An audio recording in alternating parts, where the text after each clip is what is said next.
Buat pekerja atau mahasiswa, laptop adalah kebutuhan utama. Di zaman sekarang, laptop udah bisa dipakai apa aja, mulai dari main game, belajar, dan bahkan kerja. Kalau buat pekerja, laptop bisa menemani pekerja sampai jadi kepala. Apalagi dibuat mahasiswa, laptop bisa nemenin sampai sarjana. Karena laptop sekarang dibuat biar tahan lama. Ya udahlah ya, nggak usah hura-hura, selamat menonton.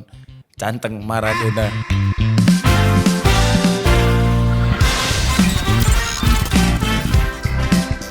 Perkenalkan, ini adalah Lenovo IdeaPad Slim 5i 14 IRL8. Walaupun dia masuk ke kelas IdeaPad bukan Yoga, tapi spesifikasinya ini udah mirip-mirip sama Lenovo Yoga. Prosesornya dia udah pakai Intel Core i7 generasi ke-13, 13620H. H-series ya, bukan U-series dengan 10 core yang max boostnya bisa sampai 4,9 GHz. Untuk memori RAM-nya udah dual channel 16 GB LPDDR5 5200 MHz. Kenceng, storage-nya juga kayak bukan IdeaPad gitu. Storage-nya dia pakai setengah tera 512 GB dengan NVMe Gen 4. Yang nanti kita bahas lah masalah performanya. Sekarang kita bahas desainnya dulu. Kalau secara desain, si Lenovo IdeaPad 5e ini ya masih sama lah dengan IdeaPad kebanyakan. Bahkan kalau kita bandingkan dengan IdeaPad 1 atau IdeaPad 3, itu masih kayak gitu aja desainnya. Desain-desain yang cari aman. Tapi yang membedakan dengan IdeaPad yang bawahnya, contohnya kayak IdeaPad 1 atau IdeaPad 3, si IdeaPad 5 ini untuk bahan materialnya udah menggunakan aluminium di bagian punggung dan juga armrest keyboardnya. Dan dia juga udah memiliki standar military grade durability. Udah ada sertifikasinya, jadi dipakai lama harusnya aman-aman aja. Dan walaupun dia pakai aluminium, tapi secara dimensi dan juga bobot masih ringan. Bobotnya nggak sampai 1,5 kg, dengan bobot itu di 1,46 kg, ketebalannya cuma 1,69 cm. Jadi kalau mau dibawa kemana-mana nggak ribet dan nggak berat. Untuk engsel dia juga udah bisa dibuka dengan satu tangan dengan gampang dan kalau misalkan udah kebuka langsung terlihat layarnya yang indah banget. Layarnya ini memiliki ukuran dimensi 14 inch, panelnya pakai IPS dengan resolusinya WUXGA atau 1920x1200. Ya ciri khasnya Lenovo di laptop mid-range mereka. Secara desain memang terlihat indah, frame kanan kirinya ini terlihat tipis, bagian bawahnya juga tipis, bagian atas itu ada kayak semacam jambul yang digunakan untuk webcam dan juga tatakan biar dibukanya lebih enak. Tapi sayangnya di IdeaPad ini color akurasinya nggak sebagus Lenovo Yoga. Karena memang kalau dibikin sama dengan Lenovo Yoga, ya orang-orang bakalan pilih IdeaPad aja. Ngapain beli Yoga mahal-mahal kalau spesifikasinya sama? Pasti ada yang dikompromi, ada yang dipangkas biar harganya itu rendah. Dan untuk layarnya ketika kita tes pakai device kita, sRGB-nya itu ada di 66%, Adobe RGB-nya 49%, P3-nya ada di 49%. Brightness, kalau kata Lenovo sih brightness-nya ada di 300 nits, tapi ketika kita tes brightness-nya lebih tinggi, ada di 320 nits. Dengan hasil segini sebenarnya ya kurang cocok ya kalau digunakan untuk standar editing yang profesional, tapi kalau editing yang masih belajar, masih pemula, masih oke. Tapi untungnya karena udah pakai panel IPS, jadi kalau digunakan untuk kerja, produktivitas, mata itu masih nyaman, streaming juga masih enak. Sekarang langsung aja kita tes performanya yang tadi saya bilang ya spesifikasinya ini mirip-mirip sama Yoga. Core i7 13620H ya, H-series, 16 GB, storage-nya 512 GB, NVMe Gen 4. Yang speednya ketika kita tes NVMe Gen 4-nya ini lumayan kenceng. Dia ada di 5000 Mbps. Walaupun bukan yang termasuk paling kenceng NVMe Gen 4-nya karena biasanya itu 6000 Mbps, tapi ini di 5000 Mbps udah kenceng banget storage-nya. Dan untuk performanya seperti biasa kita coba dulu di Cinebench R15 ya dengan skenario rata kanan. Jadi di Lenovo Vintage dan juga power window-nya itu ada di best performance, laptopnya kondisi dicas, dan hasilnya untuk single core itu dia dapat skor 258. Kalau untuk multi core-nya sampai running ke-5 dia itu bisa sampai 1900 poin, tapi running ke-6 dan juga running ke-10 turun di 1800 poin. Jadi turunnya sekitar 100-an. Dan kalau kita lihat suhu temperaturnya dengan skenario rata kanan ini, ya seperti biasa Cinebench itu dia spike di 95 derajat Celcius. Tapi kalau misalkan kita cabut adapternya, memang ada penurunan performa tapi nggak terlalu banyak. Biasanya prosesor seri H kalau kita cabut adapternya itu turunnya anjlok banget. Ini enggak.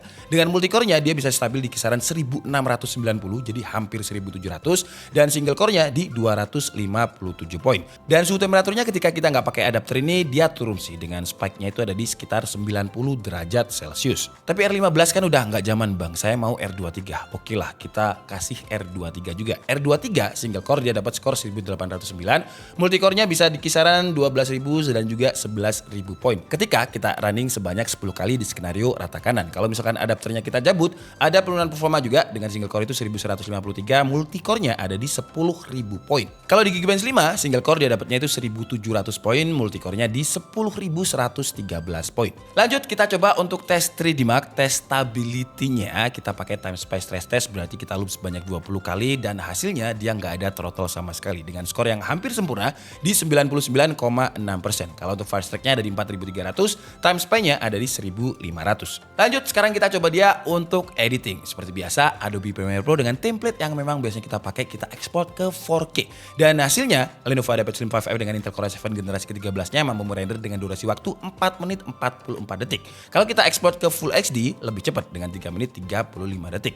Sekarang kita coba kalau kita gunakan untuk rendering 3D. Walaupun ya IdeaPad itu sebenarnya bukan untuk rendering 3D ya, karena nggak ada discrete GPU-nya. Tapi nggak apa-apa, kita coba aja di CPU render dengan template BMB seperti biasanya dan hasilnya dia mampu merender dengan durasi waktu 8 menit 22 detik. Kalau pakai GPU rendernya lebih lama sih ya, 19 menit 59 detik, hampir 20 menit. Tapi kalau kita lihat di sini ketika Adobe Premiere Pro tadi suhu temperaturnya itu dia stabilnya di bawah 90 derajat Celcius, jadi masih di angka yang aman. Kalau ketika ekspor 4K, ekspor Full HD itu nyentuhnya di 85 derajat Celcius, aman. Kalau untuk CPU rendernya hampir sama kayak Cinebench tadi, speknya itu di antara 90 sampai 100 derajat Celcius. Lanjut sekarang kita coba untuk main game, karena kan biasanya ya setelah bosan kerja, setelah bosan produktivitas kita pasti main game, dan seperti biasa kita coba di game Dota 2 dengan resolusi bawaan laptopnya, grafiknya ada di fastest, average FPS dia masih bisa dapat 154 FPS, maksimumnya 178 dan drop-dropnya itu cuma di 120-an FPS. Game kompetitif lain kita coba di Valorant dengan resolusi Full HD, grafiknya ada di low dan average FPS dia dapat 130,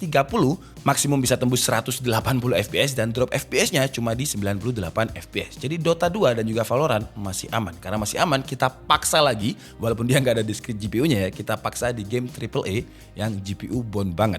Contohnya kayak game Genshin Impact dengan resolusi yang Full HD, grafiknya lowest 60 FPS aktif, average FPS dia bisa dapat 60 dan dropnya cuma di 50 FPS. Jadi masih angka yang playable, masih aman, nggak ada di bawah 30 FPS. Karena masih bisa, kita paksa lagi di Far Cry 5. Ini game AAA banget. Dengan resolusi Full HD, grafiknya low, average FPS-nya dia ada di angka minimal untuk playable dimainkan, yaitu 31 FPS, maksimumnya bisa 42, dropnya paling drop itu di 26 FPS. Jadi Far Cry sebenarnya juga masih oke loh, padahal dia nggak ada discrete GPU-nya.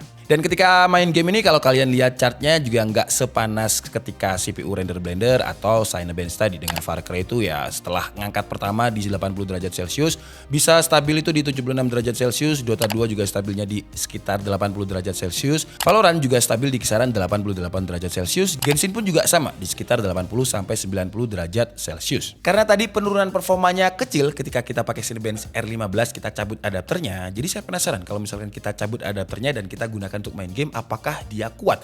Dan hasilnya untuk Genshin Impact masih kuat ya dengan settingan yang sama. Average FPS dia bisa 60 tapi dropnya itu di 52 FPS. Far Cry dia turun. Kalau adapter tadi 31 FPS, gak pakai adapter di 26 FPS. Tapi turunnya juga nggak banyak-banyak banget sebenarnya. Terus ketika udah main game lumayan lama, kita stress test dan laptopnya juga udah lumayan anget, kita clear suhu permukaannya dan untuk suhu tertinggi itu dapatnya di 40,2 derajat Celcius, tapi untuk keyboardnya masih aman di 37-an derajat Celcius. Jadi kalau misalnya kita pakai ketika full load, tangan-tangan kita ketika ngetik di keyboard itu masih aman. Lanjut kalau kita gunakan dia untuk produktivitas, contohnya kalau misalkan kita pengen ekspor PDF dari PowerPoint 150 thread, dia itu bisa rampung dalam waktu 5 detik aja. Gila, ini kenceng.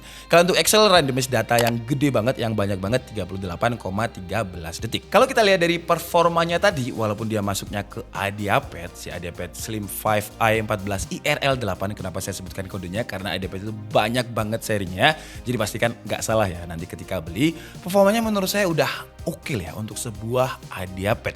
Fitur-fitur lain dia juga udah lumayan, contohnya kayak kamera. Kameranya ini langsung dikasih webcam yang 1080p 30 fps, plus ada infrared kameranya untuk login mudah ke Windows Hello. Ada privacy shutternya juga seperti biasa Lenovo, dan karena 1080p 30 fps seperti yang kalian lihat, kualitasnya lebih bagus lah ketimbang IdeaPad yang biasanya cuma 720p 30 fps. Selain webcam, speaker juga menjadi salah satu poin plus di sebuah laptop menurut saya. Dan untuk speakernya juga oke sih di IdeaPad karena dia punya 2x2 watt speaker yang kualitasnya masih oke, suaranya masih balance, bassnya pun juga masih ada. Kira-kira kayak gini lah demo suaranya.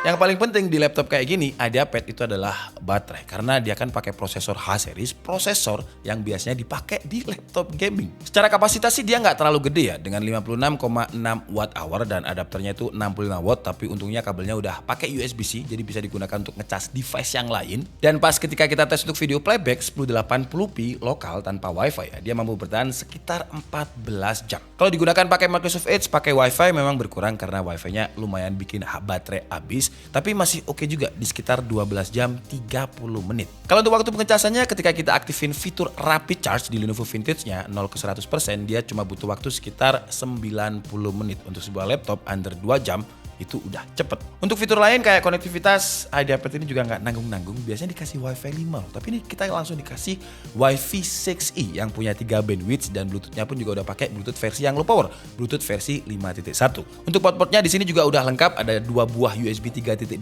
Gen 2, ada USB 3.2 Gen 1 Type-C juga yang support sama data transfer, power delivery dan juga DisplayPort, ada port HDMI, card reader dan audio jack. Kalau kalian tanya apakah ada Thunderbolt, sayangnya di sini belum ada ya Thunderbolt-nya. Oke lah, jadi mungkin cukup segitu aja video review dari Lenovo IdeaPad Slim 5i. Ingat yang ada i-nya itu berarti adalah SKU yang Intel dan dia pakai Intel Core i7-13620H H-series. Untuk harganya dari sekitar 13 jutaan yang menurut saya dari sisi harga sih nggak terlalu mahal tapi nggak murah juga, fair lah ya karena spesifikasinya yaitu tadi seperti yang saya bilang kita dikasih spesifikasi yang mirip-mirip sama Lenovo Yoga Core i7 H-series generasi ke-13, RAM-nya 16GB RPDDR5 yang kencang 5200 MHz, storage-nya NVMe Gen 4 5000 mps setengah terabyte. Terus dia juga udah memiliki standar militer, performanya juga seperti yang kalian lihat tadi oke banget. Kameranya juga nggak kalah sama laptop-laptop flagship dengan 1080p 30 fps. Apalagi kalau kita ngomongin ketik-mengetik, karena buat yang sering nonton di KID pasti tahu lah kalau saya itu salah satu penggemar keyboardnya Lenovo karena emang enak banget walaupun di seri IdeaPad-nya. Kalau kita ngomongin kekurangannya ada di layar sih. Kalau misalkan layarnya ini kita dikasih 100 sRGB dengan harga yang mungkin naik dikit, ya menurut saya bakal lebih bagus. Terus kalau misalkan kita dikasih port Thunderbolt juga, wah itu bakal lebih worth it lagi karena kan dia memang nggak ada discrete GPU-nya. Karena kalau pakai Thunderbolt kita bisa konekkan dengan eksternal GPU. Terus karena RAM-nya ini LP, jadi sayangnya dia nggak bisa di-upgrade. Storage-nya pun juga nggak ada M.2 yang kosong, nggak bisa di-upgrade. Tapi dengan setengah terabyte dan juga 16GB, ya menurut saya masih oke lah. Terus di harga 13 juta ini, walaupun dia bukan masuk ke Yoga ya, masuk ke IdeaPad, kita udah dikasih 2 tahun Accidental Damage Protection atau ADP. Jadi kalau ada kerusakan yang tidak disengaja akan di cover 100% sama Lenovo. Terus juga ada 2 tahun Premium Care yang akan standby 24/7 untuk service call centernya. Terus seperti biasa udah include sama Windows 11 dan juga OHS 2021. Overall dengan harga 13 juta, walaupun ini IdeaPad bukan Yoga, kayak istilahnya ya harga IdeaPad, tapi kita bisa dapat performa Yoga. Saya Nika Stabudi and see you on the next video. Bye-bye.